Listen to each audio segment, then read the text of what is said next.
I bought myself some intense Chameleon powders from Let's Resin, and I decided to make a chessboard.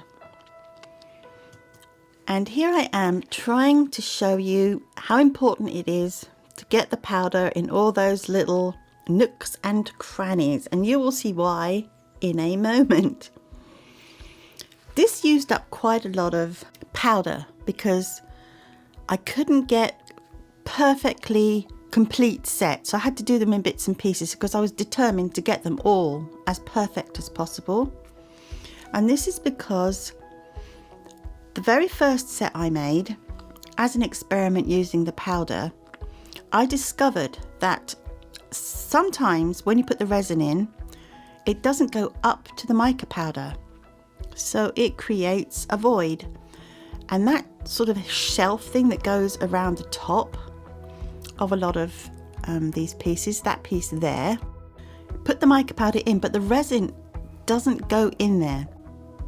So I made my first set, and these are the ones that didn't come out perfectly, so I'm remaking them again in the hope that I will get a perfect set. And this did take a lot of mica powder, so I had to buy 2 sets just to make sure that I had enough, because I'm going to do the board as well. But I was determined, absolutely determined, to get my pieces as perfect as possible. And you'll see the process I had to go through to achieve that.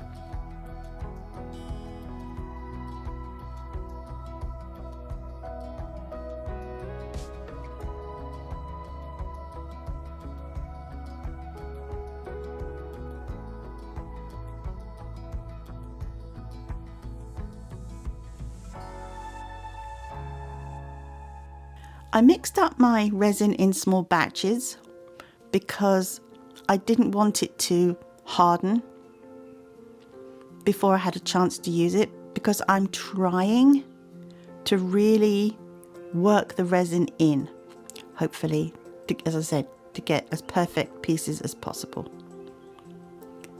So these would be my second casting, and these are the ones left over from the first set that I did that I had to remake. So you can see I had quite a few failures.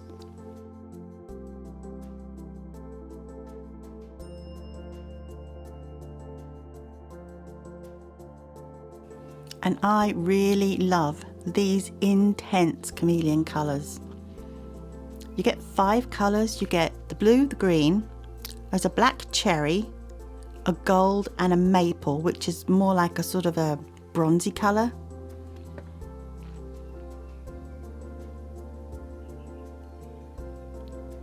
Try not to overfill the moulds when you make them. It just makes them stand better. And here they are, all the ones. This is my second casting. And I used a squeezy bottle, which makes life so much easier. You've got more control, and a silicone tool to just sort of move the resin around and get it into all the little corners. So that was successful. Again, try not to overfill, but it doesn't really matter because you won't see it, you know, on the end result.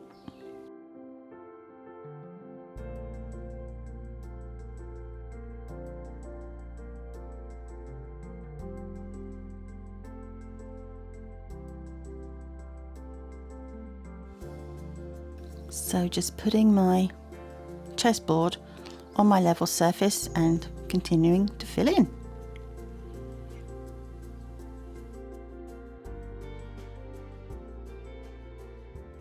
So leave that to cure. Meanwhile, having a look to see how successful, hopefully, these recast second set were.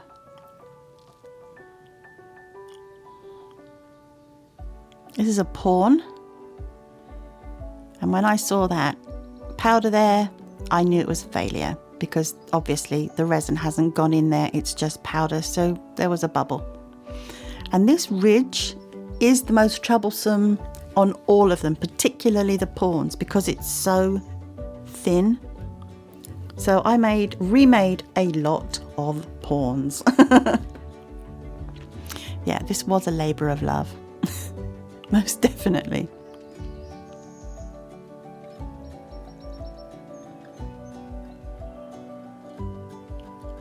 Bishop came out perfectly. Hurrah!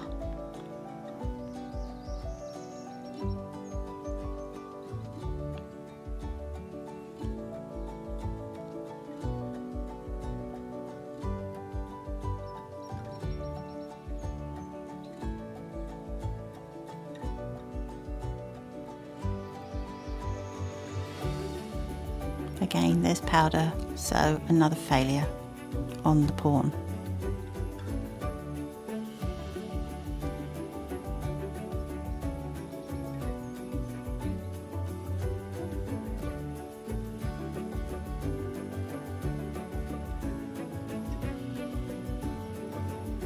And this is the queen, and both she and the king have this ridge, which is really hard to push the mould over. So I just give it a little bit of a hand with something. I'm using the end of my tweezers, and that helps to get it over that bump. But you can still see how hard I have to pull that mould. So I don't know how long these will last, so I might have to buy several sets to replace damaged ones that get stretched. But turned out pretty well. A couple of little bubbles down in the base there, but it's pretty near perfect.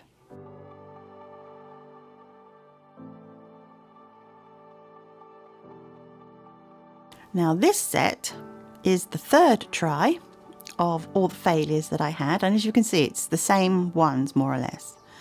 This time, where that little ridge is, that little bump, I am really pinching and squeezing the hell out of those in the hope that all my attention and effort will pay off. We will see.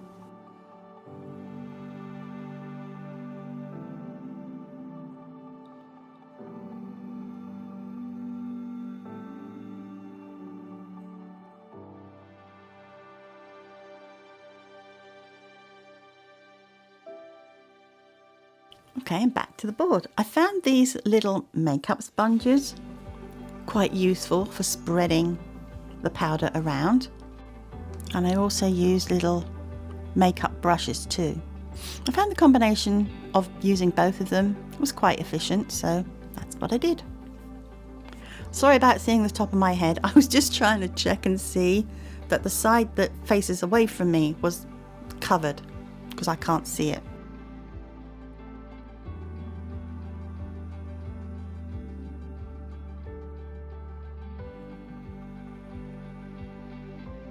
And have a little clean up. Take off any mica powder that goes on places that you don't want it to be. Keep it as clean as you can.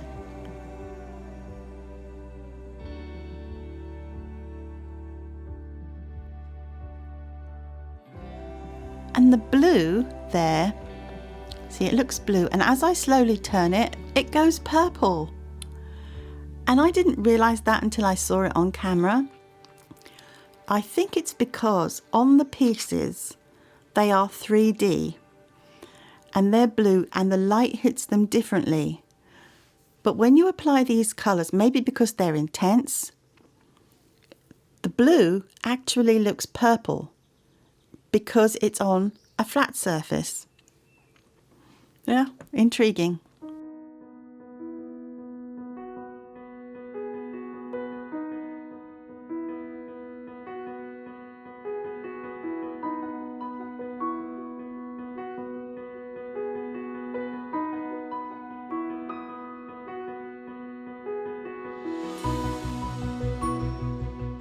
And this is the set that I made with the extra effort, you know, pinching that ridge.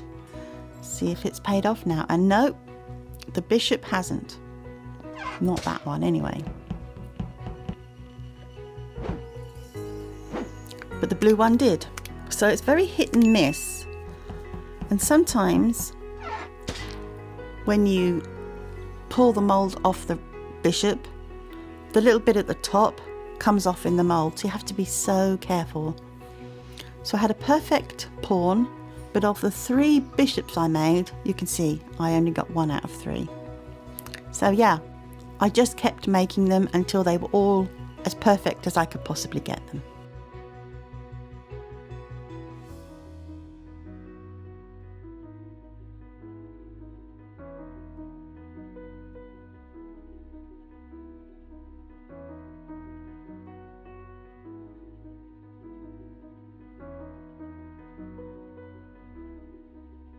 This is the beautiful black cherry that I'm using around the border.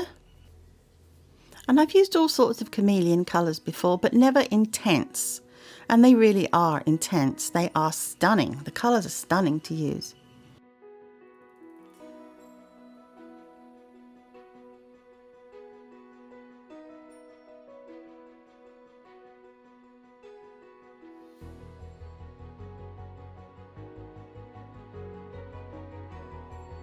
And the final pour.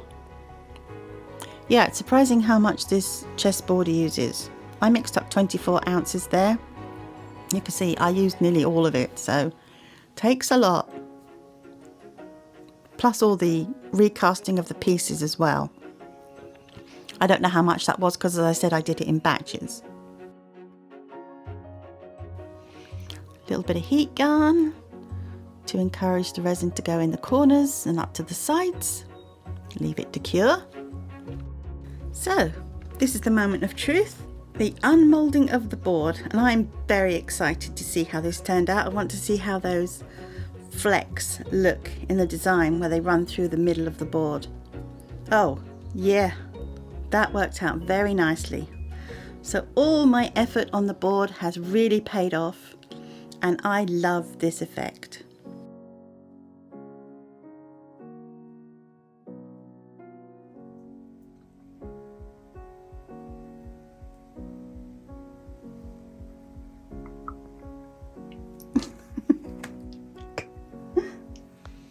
And then the next part, putting on the gold highlights.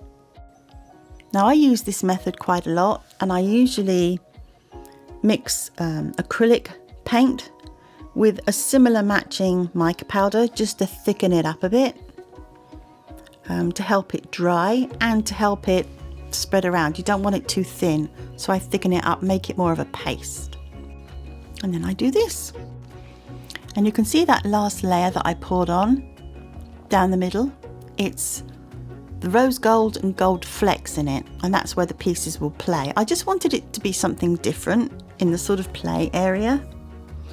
And I like this. I like this effect. I was very satisfied with this. I hope you enjoyed that. That was fun. This is my second chessboard I've made, and I could make hundreds of these. They are a lot of fun. Thank you guys for watching.